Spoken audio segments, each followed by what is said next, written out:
Hello everyone. Today we will solve 5 problems about random numbers, nested for loops, and a new data structure concept for you, lists. So we have 3 questions about the list structures, and one for random numbers and one for loops. So let us start with the first question. This is about the random number part. Okay, so this question tells us that we should write a program for a game that takes an integer between 0 and 10, including these limits also, and determines if this integer is equal to a randomly selected integer. If our guessed value is equal to the randomly assigned number, we can call this x. If this is equal to x, then we gain 10 points here. And if we guess a value that's really close and in the interval of x minus 1 and x plus 2, then we can add 3 points for this guess also. So let us start with defining a loop here. So for I in range, so we can play this game for 5 times. That's, for example. So for 5 times, okay. So for 5 times this loop will operate, and for 5 times we need a number that will be assigned randomly. So I should first of all import the random package, and then I'm writing here random number as random is equal to random dot randint, so it will be an integer between 0 and 10. Then I'm continuing. So we will have an input, so I can call this guess num, and guess num will be an integer input. So for 5 times we will operate this loop, and if the random number is equal to guessed number, then we can add, so I will write here a score variable and assign to 0 for the initial score, and then we can add 10 points for each operation. Else if this there is a gap of maximum 2 numbers between these random and guessed numbers, then we can add 3 points, as we have talked before. So first of all, this random number should not be equal to the guessed number, and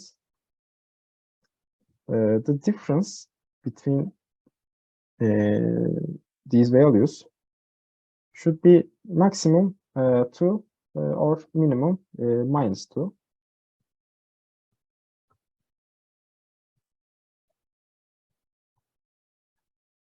And if we have this case, then we can add 3, and I can write some print functions here to say correct, go on, and print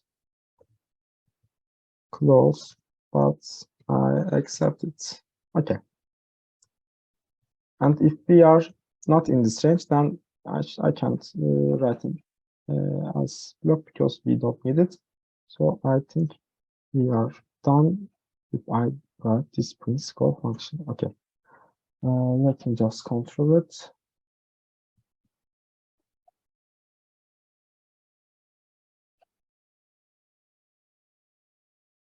It seems to be okay. So let us play this game for 5 times. I will guess, for example, first the 6. Okay, good. Then I can try 2. That's not okay. Then 4, not okay also. Then 8 again, and then 5. And okay, it seems to be like that. I guessed the value first correctly, but then I couldn't even be close to this number by a maximum 2 integers. So let us check also if our assumption is correct. Then we can write a print function here So it prints also the random necessary number, so we can see also if we are okay, not here, sorry, it should give it later. Okay, so first of all, I am guessing 5, but it says 1, so it didn't give me any points. Then I say 6. Again, it's not correct. Then I say 3. Then, as you can see, the random necessary number is 5, but I have guessed 3, so it is close, and it gives me 3 points. Blah blah blah. I can terminate this. Okay. So, are there any questions about this problem? It is just a basic exercise for you to understand the randomly assigned numbers and doing some operations with them. We will try to have a list from several integers which are given in a row as an input, and we will write a program to remove all occurrences of this a given and a taken input of integer, and we can call it A here, and print the modified list of these integers. So we are given a long list of integers here, and we should remove all the occurrences of 5. As you can see, this output gives us the output correctly. So first of all, I will take these integers in a row. So for that, I am writing an L as a list. So this concept may be new for you, but I will explain the logic behind it. So I will write a for loop just on a single row, and this is really helpful if you have very long blocks of code. So it should be good for you also as an exercise.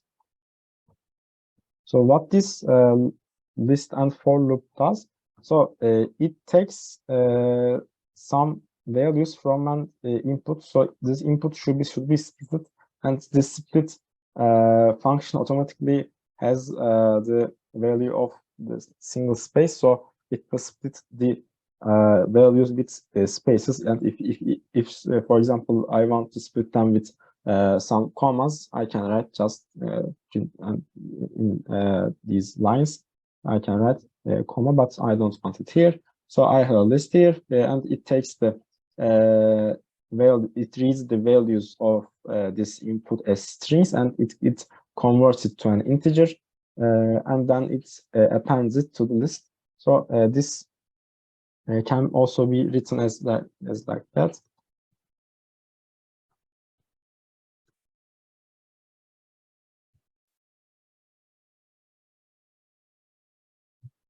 Find the list here, and then list append integer of x. So this, as you can see, contains 3 lines of code, and the first operation is just on a single line. So it is really effective if you have a long program, if you deal with a long program. So first of all, we take our input, and then we separate it to integers, and then we put them into a list named L. So what should we do? We should take an integer n, for example, and remove if we see an n in this list. So I can also define a new list, new L, and I will append all of the integers which are not equal to n. So for this one, I am writing a for loop again for example, elements in L. I can just write for E in L. Then if E is equal to this n, not equal to n, then this value should be appended to the new list. And if these are equal, then it will not append this to the new list, and then we can print the new list here. So I am confident it again. It seems to be correct. Okay.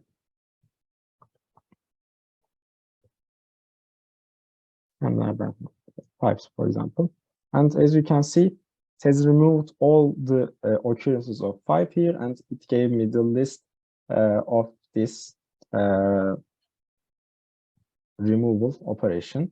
And if we want, for example, this list without brackets and commas, we can also, just like the input, we can also write for x in new L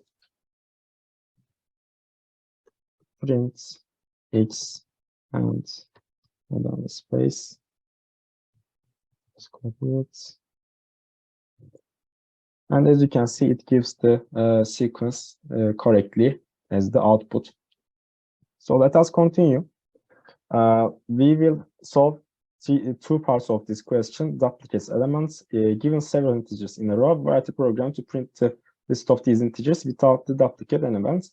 As you can see, there are some duplicates of 3 for 3 times, 5 for 4 times, 8 for 3 times, 9 for 2 times, blah blah blah. It has some duplicate values. So I want to remove all of these duplicate values, and the remaining list should be printed out. So I can actually have the same part for taking the input as a list, and then I will also take a new list here for E in L again. If this E is in, sorry, not in, then I will append my element. So this will be a new element. The new list sees this element firstly, and then it appends it. And if it is seen again in another input value, then it doesn't accept it and it doesn't append it again. So it will append E, and at last it will print the new list, as you can see.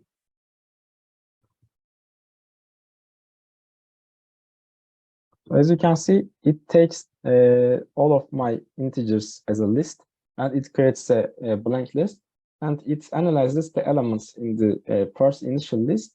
And if these elements of the initial lists are not in the new list, then it appends it to the new list. And for example, it takes 5 and it appends it to the new list, and it takes the second 5 here, and it says that wait a minute, I have the I have the integer 5 in my list previously, so I do not accept it again. So let me try this for the second input example. And as you can see, I have the same output again.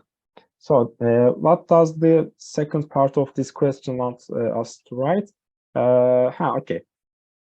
This program wants us to find the number of these duplicate elements and print these elements and their number of occurrences. For example, I have 4 times 5 here, and it prints 5 and 4 here as the number and the count of this number in this list.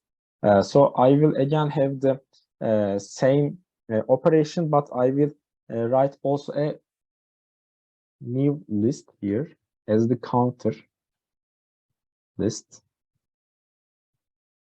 So this counter list will basically change the variables of the counts, and if we see, for example, the first 5, then it will append. It not append. It will say that I have seen the 5, and the index of this 5 in this new list will be used as the index of this counter L list, and it will print. It will not print. It will have the value of the occurrences of 5, the count list. So let me write for E in L again. So we will we want to see that if we have this value first. So for E not in new L, it should be appended to the new L E, and the counter L should be appended with the integer 1, because this is used for the first if clause, and I'm writing an elif e in new L. So what does this mean? This means that the number, this element is seen previously, and it has been appended to the new list, and the count of it seems to be 1, but I should change the count with 2 here. So what I am doing here, I am taking the count as the counter L E, sorry, new L index E. So this takes the index of this element in the new list. For example, in the first example, we have some numbers, some different numbers, and the new L seems to be like that. So, for example, if I want to see the number of occurrences of 5, the index of 5 is here 4, and it takes the fourth index in the counter L. So the indexes are same in the new L and the counter L, because counter L represents the values of with the same index in the new L. So on the fourth index of the counter L, I should see the number of occurrences of number 5. So this count is the value which represents the same value with the number of occurrences of E in the list. So the count, the previous count is this, and this count should be incremented with 1. So I am just writing here. I don't need this. This should be incremented with 1. So this takes this value and increments it with 1, and the new value is changed in the counter list. And then I want to see my values.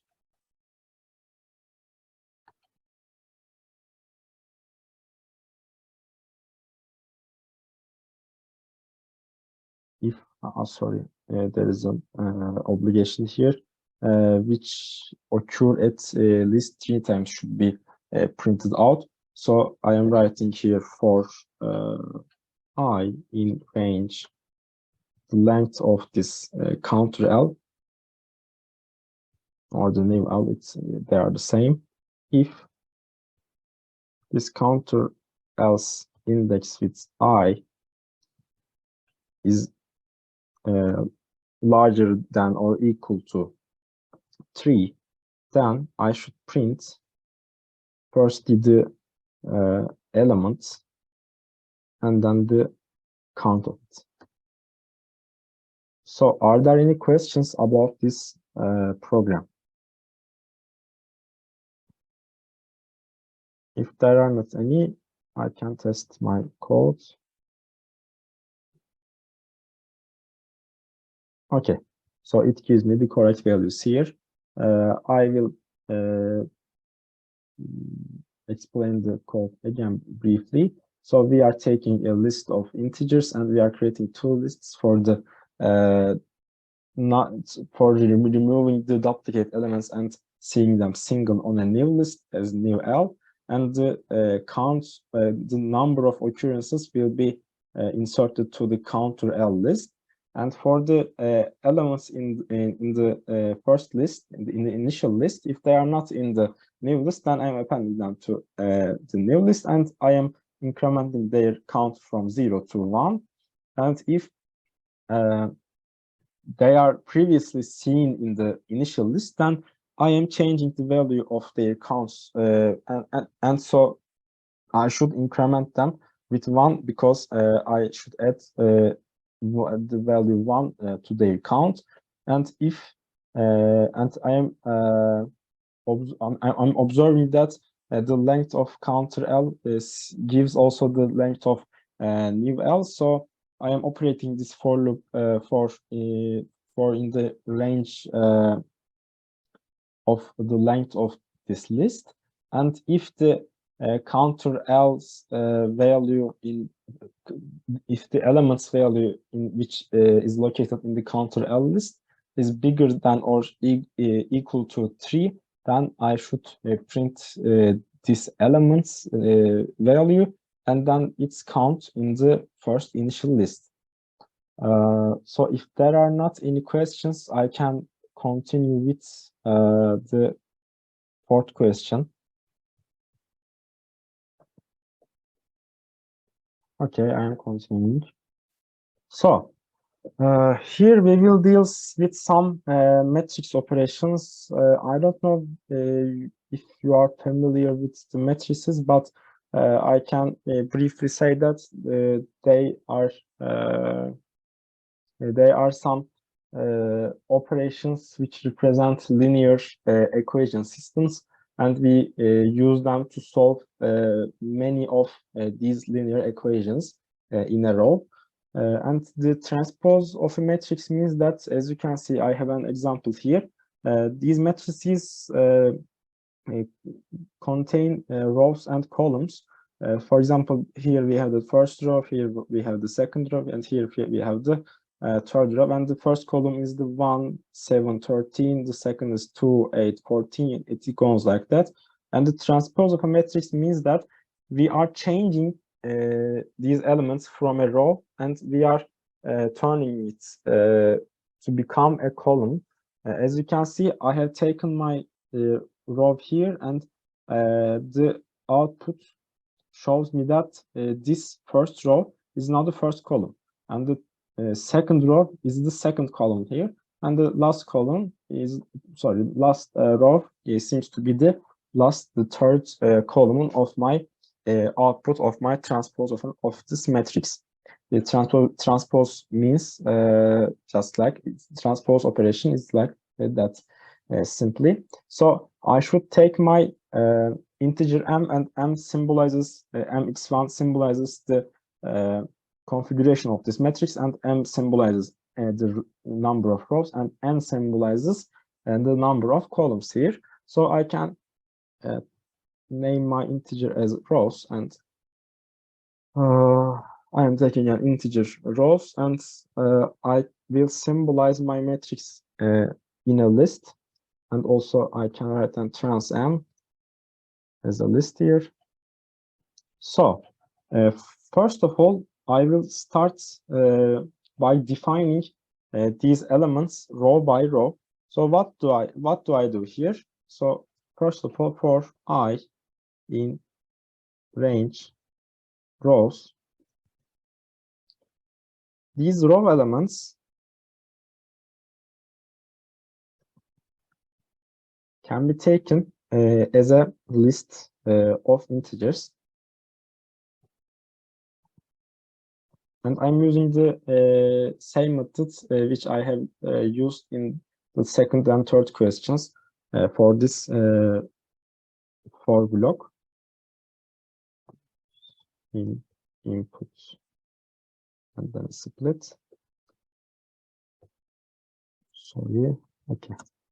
Then I have my row elements here, and these row elements should be appended to the matrix here, and just in case I should see if my operation works, and I will try to explain what I have done here. So as you can see, I have taken my rows as some nested lists in this list. So actually I have a long list here, but it does contain only 3 elements here, and these 3 elements are also lists which contain 6 elements per list. So the first element, the index is 0 here. The 0 indexed element of the list m represents the first row, and the second row is taken as m1, and the m2 represents the third row of my matrix. So I can virtually comfortably with my matrix here. So I have actually made a logical infrastructure to simply symbolize the structure of my matrix here. So I am writing another for loop for j in range false again. Oops. For j in range, sorry, then and I can write 0 or 1 or 2, it doesn't matter. I'm just in case I'm writing 0 because for all matrices we have at least one line of one row of elements. So I'm writing this operation len m0, and this counts the number of columns basically. And then it can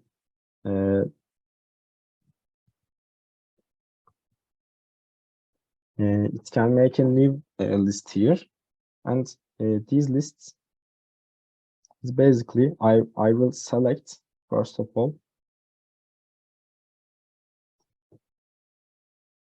Here.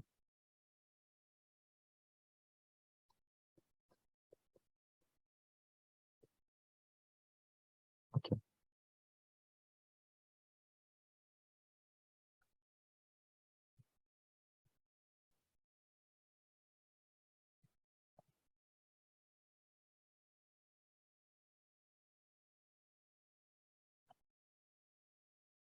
So what I have basically done here is that I am taking the j from the length of the first element of the matrix here, and this is for example here 6, the length is 6, and I'm operating this for block from 0 to 5 as the values of j.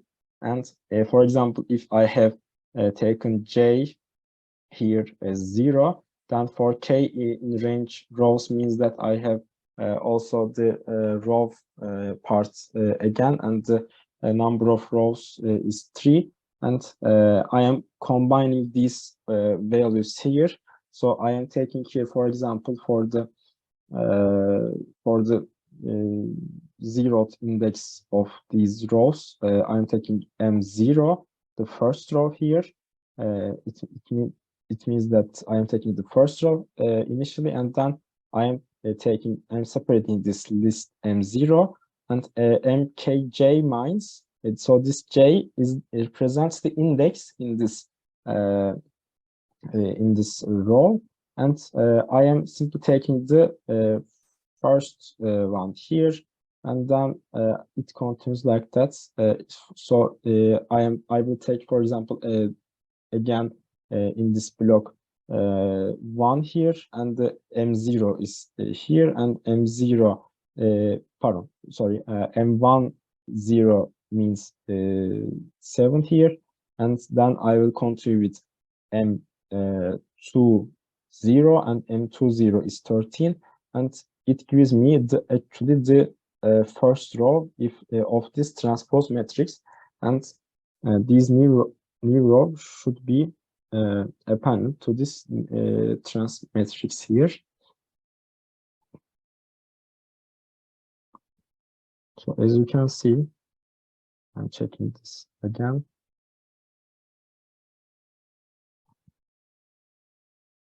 As you can see, I have transposed this matrix successfully with creating some new elements here, and these elements represent the rows of my matrix here.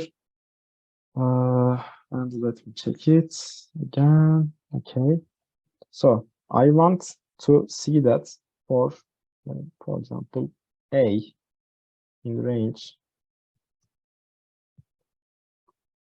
the length of this trans M. So the length of trans M represents the number of rows of this transpose matrix, the transpose matrix, and for B in range,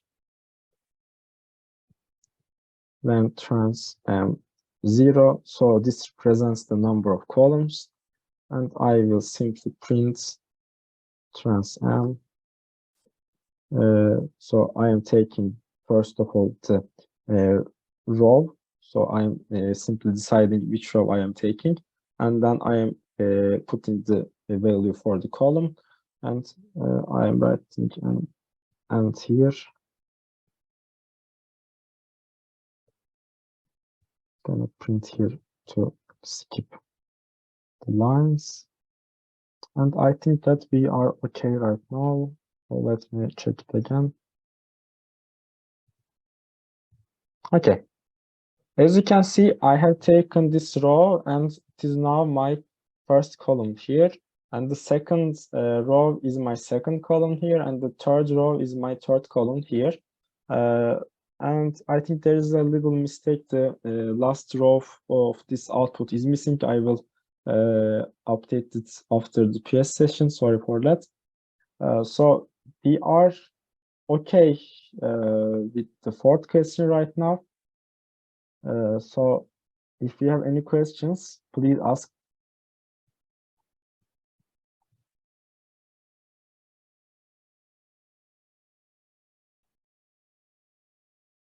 Okay, if there are no questions, I will continue with the fifth question here.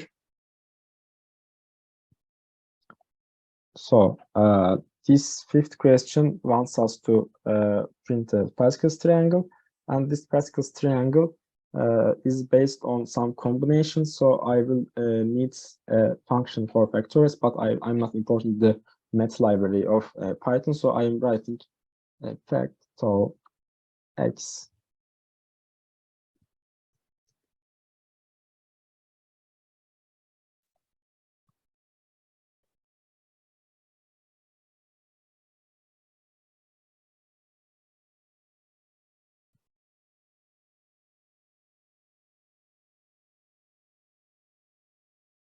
So this function takes a value of x and operates a for loop, which is taking the value of I from 1 to x plus 1, and it doesn't include x plus 1. So I'm taking as the last value as x, and it multiplies it again and again. The product will be multiplied, and the product will be returned as the last value of this factorial. So we can go on by taking an integer n. So we will need n rows of this Pascal's triangle, and I will print for I in range n, and for j in range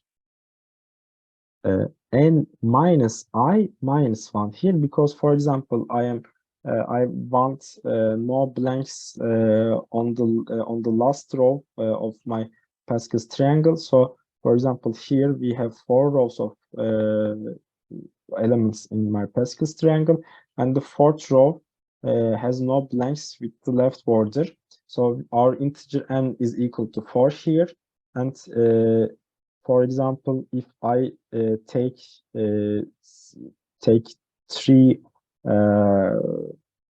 as the last, for the last row operation, I'm taking 3 as I, and 4 minus 3 minus 1 is equal to 0. So this blank creator for loop will not be operated for the last row, but for the third row, for example, our integer n is again 4, but I is now 2. So 4 minus 2 minus 1 is 1. So this will operate in the range 1. So it should take only 0 as j, and it will print a blank actually here. And we have a single blank, and we have double blanks, and we have triple blanks, for example, in the image of this Pascal's triangle. Now let me continue with another for loop for k in range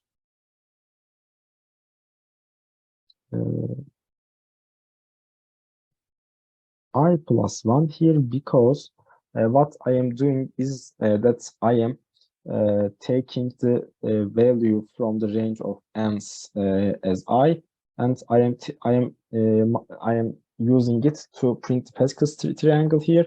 So, for example, if I want to see the third row as the final row, then I'm accepting 3 as the value of n, and and at last I am taking 2 for I, and 2 plus 1 is equal to 3. So I will operate these steps for 3 times, and these will be indexed with 0, 1, and 2, and this k value should be equal to 0, to 1, and 2 for all of these operations, because I need to write these combinations. So 2 will remain on the upside, and the downside will be 0, 1, and 2, as you can see on the third row. So basically, I will use my k as the value, for example, combination of a and b here, or I can say I and k. We will use I and k, and I factorial divided by k factorial times I minus k factorial here. So I will write an operation which symbolizes that also. Factor I divided by factor k times factor I minus k. And I should write an int here because this division operator results with an float, and I don't want to see some decimals. I just need my integer value here.